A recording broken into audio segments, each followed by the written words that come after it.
नमस्कार दोस्तों, आप सभी का स्वागत है हमारे एंट्रेंस पाठशाला में। तो दोस्तों, आज हम बात करने वाले हैं प्रीवियस ईयर के ऐसे महत्वपूर्ण सवालों के बारे में जो कि हर साल एग्जाम में पूछा जाता है। तो चलिए आज की वीडियो को स्टार्ट करते हैं। तो दोस्तों, आज का हमारा पहला सवाल है, निम्नलिखित में से विभवांतर का एसआई मात्रक क्या होता है। तो दोस्तों, ये जो हमारा वेरी वेरी इंपॉर्टेंट सवाल है जो कि कई बार एग्जाम में पूछा गया है। तो दोस्तों, बात करें विभवांतर का एसआई मात्रक क्या होता है, तो इसका जो राइट ऑप्शन हो जाएगा, ऑप्शन बी होगा वोल्ट। विभवांतर का जो एसआई मात्रक होता है वो होता है वोल्ट। अब क्वेश्चन नंबर 2 की बात करें, दो बिंदुओं के बीच के विभवांतर के बराबर होता है। तो दोस्तों, दो बिंदुओं के बीच के विभवांतर के जो बराबर होता है वो होता है किया गया कार्य अपन प्रभार। तो राइट ऑप्शन इसका बी हो जाएगा, किया गया कार्य अपन प्रभार। चलिए अब नेक्स्ट क्वेश्चन की ओर चलते हैं। अब क्वेश्चन नंबर 3 की बात करें, विद्युत धारा वहन करने वाली एक लंबी सीधी परिनालिका के भीतर चुंबकीय क्षेत्र डैश होता है। तो दोस्तों, विद्युत धारा वहन करने वाली लंबी सीधी परिनालिका के भीतर जो चुंबकीय क्षेत्र होता है वो होता है सभी बिंदुओं पर समान होता है। तो राइट ऑप्शन इसका ए हो जाएगा, सभी बिंदुओं पर समान होता है। अब वही क्वेश्चन नंबर 4 की बात करें, निम्नलिखित में से प्रतिरोधकता का एसआई मात्रक क्या होता है। तो दोस्तों, प्रतिरोधकता का जो एसआई मात्रक होता है वो होता है ओम मीटर। तो राइट ऑप्शन इसका ए हो जाएगा, ओम मीटर। चलिए अब नेक्स्ट क्वेश्चन की ओर चलते हैं। अब क्वेश्चन नंबर 5 की बात करें, एक ओम के बराबर है। तो दोस्तों, ये जो है वेरी वेरी इंपॉर्टेंट सवाल है जो कि कई बार एग्जाम में पूछा गया है। तो दोस्तों, एक ओम जो होता है वो होता है 1 वोल्ट अपन 1 एम्पियर।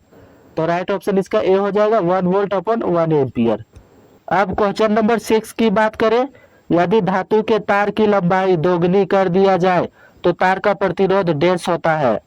तो दोस्तों, जब कभी धातु के तार की लंबाई 2 गुना कर दिया जाता है तो तार का जो प्रतिरोध होता है वो भी 2 गुना हो जाता है।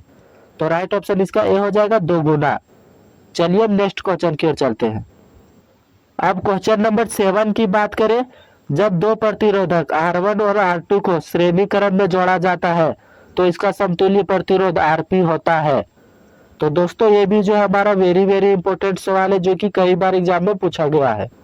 तो दोस्तों, जब कभी R1 और R2 को श्रेणी क्रम में जोड़ा जाता है तो इसका जो समतुल्य प्रतिरोध होता है वो होता है R1 प्लस R2। तो राइट ऑप्शन इसका बी हो जाएगा, R1 प्लस R2। अब क्वेश्चन नंबर 8 की बात करें, 1 वाट विद्युत शक्ति के बराबर होता है। तो दोस्तों, बात करें 1 वाट विद्युत शक्ति के बारे में, तो 1 वाट विद्युत शक्ति जो होता है वो 1 एम्पियर अपन 1 वोल्ट के बराबर होता है। तो राइट ऑप्शन इसका बी हो जाएगा, 1 वाट इक्वल टू 1 एम्पियर अपन 1 वोल्ट। चलिए अब नेक्स्ट क्वेश्चन की ओर चलते हैं।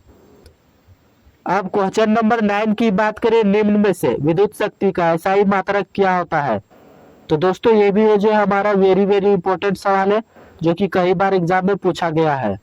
तो दोस्तों, बात करें विद्युत शक्ति का एसआई मात्रक के बारे में, तो इसका जो राइट ऑप्शन हो जाएगा, ऑप्शन बी होगा, वाट।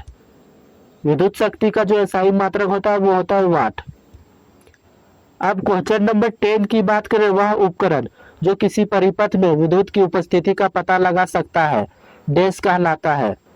तो दोस्तों, बात करें वैसा उपकरण जो किसी परिपथ में विद्युत की उपस्थिति का पता लगा सकता है, तो ऐसा उपकरण जो होता है वो होता है गैल्वेनोमीटर। तो राइट ऑप्शन बी हो जाएगा, गैल्वेनोमीटर। चलिए अब नेक्स्ट क्वेश्चन की ओर चलते हैं। अब क्वेश्चन नंबर 11 की बात करें, निम्न में से कांच में प्रकाश की चाल डैश होता है। तो दोस्तों, ये भी है जो हमारा वेरी वेरी इंपॉर्टेंट सवाल है जो कि कई बार एग्जाम में पूछा गया है। तो दोस्तों, बात करें कांच में प्रकाश की चाल के बारे में, तो कांच में जो प्रकाश की चाल होता है वो होता है 2 इंटू 10⁸ मीटर पर सेकेंड। तो राइट ऑप्शन इसका ए हो जाएगा, 2 इंटू 10⁸ मीटर पर सेकेंड। अब क्वेश्चन नंबर 12 की बात करें, विद्युत ले जाने वाले सोलेनॉइड का चुंबकीय क्षेत्र डैश के समान होता है। तो दोस्तों, विद्युत ले जाने वाले जो सोलेनॉइड का चुंबकीय क्षेत्र होता है वो होता है चुंबक के पट्टी के समान होता है। तो राइट ऑप्शन इसका ये हो जाएगा, चुंबक के पट्टी के समान। चलिए नेक्स्ट क्वेश्चन की ओर चलते हैं। अब क्वेश्चन नंबर 13 की बात करें, निम्नलिखित में से किसकी कार्य प्रणाली विद्युत चुंबकीय प्रेरणा पर आधारित है। तो दोस्तों, इसका जो राइट ऑप्शन हो जाएगा, ऑप्शन सी होगा, ट्रांसफार्मर। ट्रांसफार्मर का जो कार्य प्रणाली होता है वो विद्युत चुंबकीय प्रेरणा पर आधारित होता है। अब क्वेश्चन नंबर 14 की बात करें, निम्नलिखित में से कौन सा ऊर्जा का एक गैर पारंपरिक स्रोत होता है। तो दोस्तों बात करें ऊर्जा का गैर पारंपरिक स्रोत के बारे में, तो इसका जो राइट ऑप्शन हो जाएगा ऑप्शन सी होगा, कोयला। कोयला जो होता है वो ऊर्जा का गैर पारंपरिक स्रोत होता है। और दोस्तों ये जो है वेरी वेरी इंपॉर्टेंट सवाल है। चलिए नेक्स्ट क्वेश्चन की ओर चलते हैं। अब क्वेश्चन नंबर 15 की बात करें, निम्न में से कौन सा पारंपरिक ऊर्जा का स्रोत नहीं है। तो दोस्तों बात करें पारंपरिक ऊर्जा का स्रोत नहीं है, तो इसका जो राइट ऑप्शन हो जाएगा ऑप्शन ए होगा, परमाणु ऊर्जा। परमाणु ऊर्जा जो है पारंपरिक ऊर्जा स्रोत नहीं होता है। कोयला, लकड़ी, गोबर गैस, इन सब के बारे में बात करें तो जो है पारंपरिक स्रोत होता है। तो दोस्तों आज की वीडियो को यही समाप्त करते हैं और मिलते हैं नेक्स्ट वीडियो में। और वीडियो आप लोगों को पसंद आया होगा तो वीडियो को लाइक करें और हमारे चैनल को सब्सक्राइब करें। धन्यवाद।